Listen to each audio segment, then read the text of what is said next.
Hey, welcome back to Mr. P Helps with Calculus. This is Unit 0, Lesson number 6. So we are going to be quite a few different things in this case. We're going to be computing functions and find the inverse of functions. So this first question, we're talking about domain. Now keep in mind, domain means how far left and right a function goes.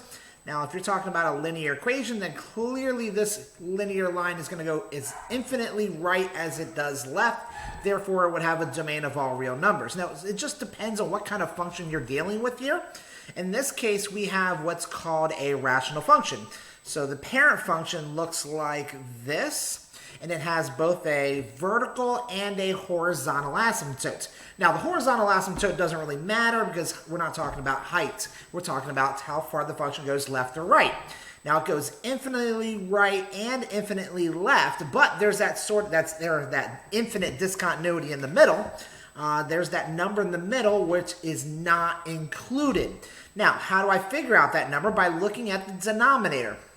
Because whenever you're dividing fractions, you can never divide by 0. So x plus 4 is not allowed to be equal to 0.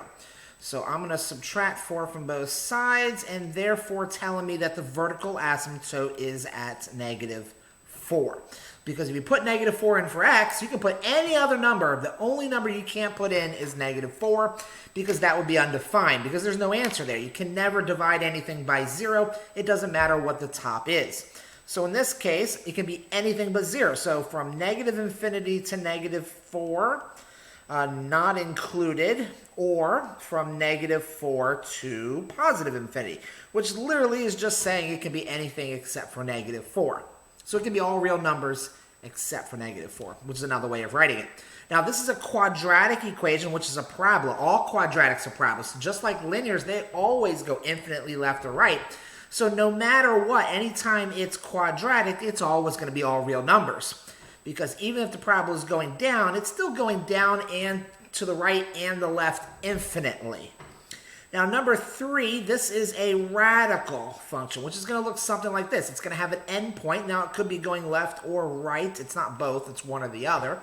And in this case, what's important about radicals is that whatever's on the inside of the radical must be greater than or equal to 0. Now, there's a good reason for that, because if this is negative something, then there's no such thing as a square root of a negative. That would be an imaginary answer.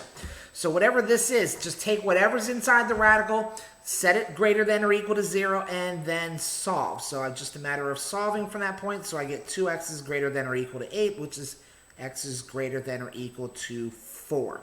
Or 4 comma infinity. So 4 is included because it's or equal to. All right, so as long as x is 4 or greater, then this is going to have a real answer, because it's going to look like this. It's going to go to the right infinitely and not to the left. So it just kind of depends on what type of function. Those are pretty much the main cases you have to worry about. Most of the other ones are going to have domains of all real numbers. Now, for example, number 1 says find the value of the function. Now, all you're really doing here is plugging these numbers in. So we have 2 times negative 1 squared minus 4x plus 1, which is what we're going to be doing here in a moment with combination of functions. So taking one function, plugging it into the other. Now, I don't know why I put x there. I should have replaced that with negative 1. Then I solve it. So negative 1 squared is 1 times 2 is 2. Negative 4 times 1 is 4, and then add 1 at the end, and we get a grand total of 7. So in this case, negative 1 was the x, and 7 is the y. So that is the point. So it says find the value of the function, so that's the answer right there, negative 1, 7. You would do the same for 0 and 2, but just for the sake of saving a little bit of time on this video, since I'm limited to 15 minutes, I'm going to move on to the next one, which is combination of functions. We have f of x and g of x. Here's f of x, here's g of x. If I want to add these two functions together, this is just the name of this function. So that's x squared plus 1. That's f of x, and we're going to add g of x to it, which is x minus 1. So combining these two, so x squares, there's no x there, so just plus x, and 1 plus negative 1, so there we go. So that is your combination of f of x plus g of x is this expression. So if we have f of x, which is x squared plus 1, minus g of x, which is x minus 1, X squared minus no x squared. No x's minus an x is negative x. And 1 minus negative 1 is 2. And there's your expression there. When it's multiplication, you're just simply going to have to FOIL it since it's a binomial times another binomial. So x squared times x is x cubed. X squared times negative 1 is negative x squared. 1 times x is x, and 1 times negative 1 is negative 1. Now, that is your answer. There's nothing I can do to that to simplify because they're all different variables. Last but not least, we have f of x, which is x squared plus 1 over x minus 1. Now, there's nothing I can do here because this cannot be factored on top. Even though it looks like it, it's not subtraction. Only subtraction of binomials can be differences of squares. Now, we are combining functions here. So we have f of x and g of x, and this says f of g of x, which means you're taking f of x, but instead of putting x here, you're going to put g of x right here. So in other words, you're going to take this function and plug it in for x. So 2 times x squared plus 1, and then minus 3. Now over here, and I would solve that, which I will do in a second, I just know that these two are not the same thing.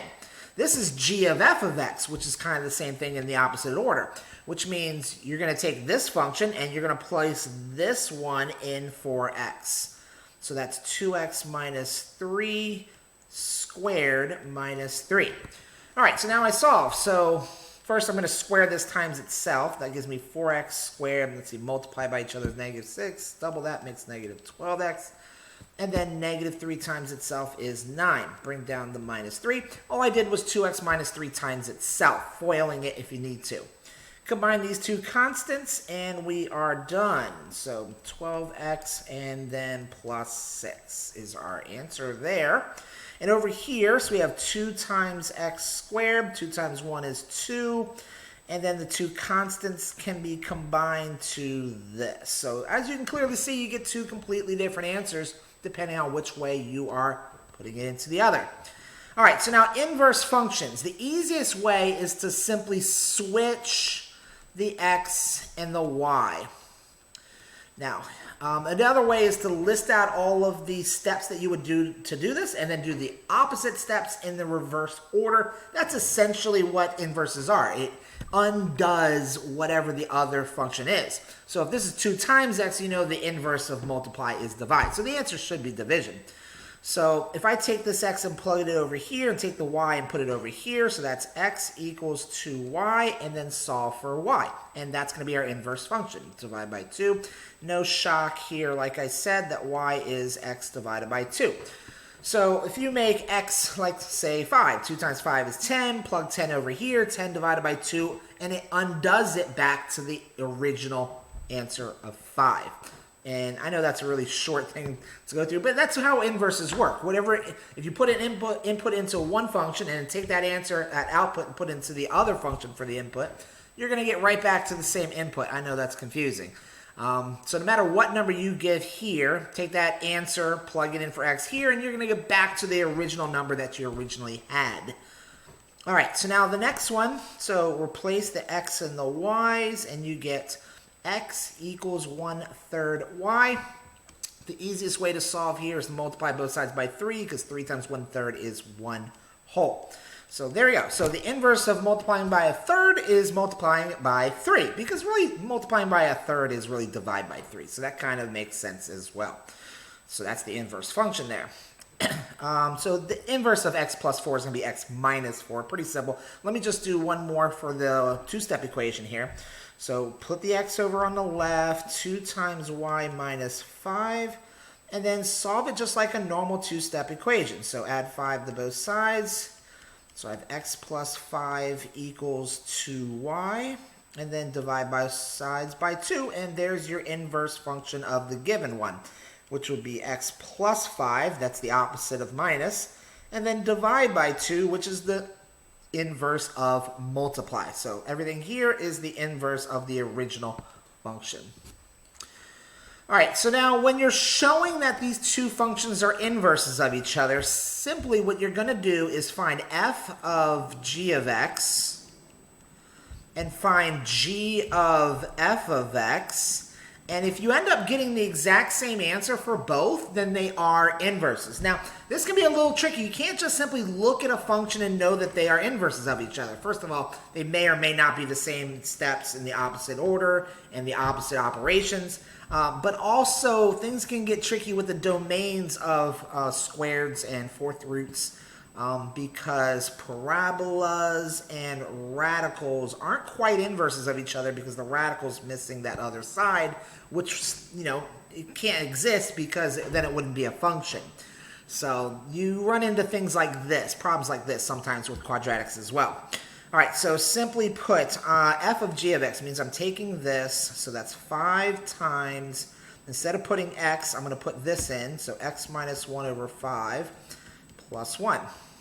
And over here, g of, I'm going to use this function, plug this in here, so that's 5x plus 1 minus 1 over 5. All right, now, if they both give me the same answer, then yes, they are inverses of each other.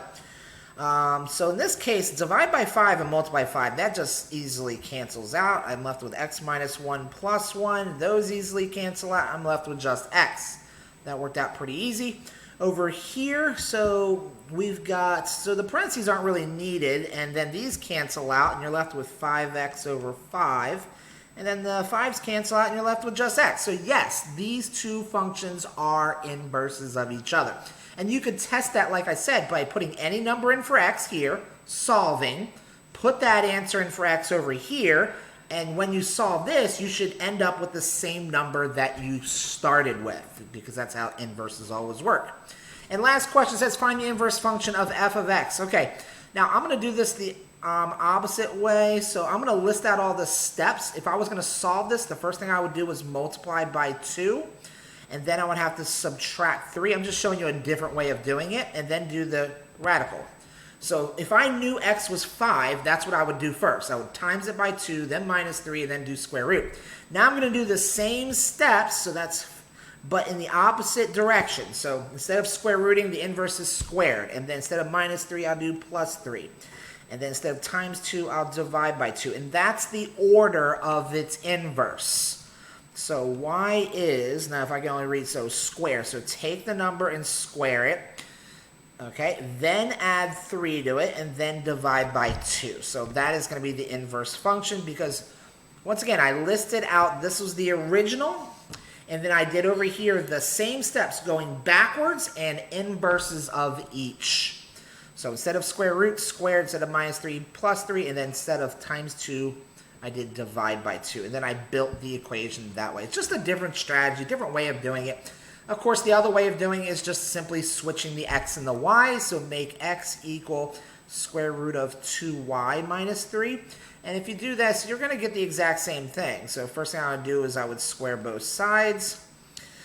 These will then cancel, so I'm left with x squared equals 2y minus 3. Add 3 to both sides, and I get 2x squared plus 3 equals 2y. And then divide both sides by 2, and you can see that I'm literally getting the exact same answer, no matter which strategy you use. All right, I'm going to stop right there. So thanks again for watching, and I look forward to doing the next video. Have a wonderful day.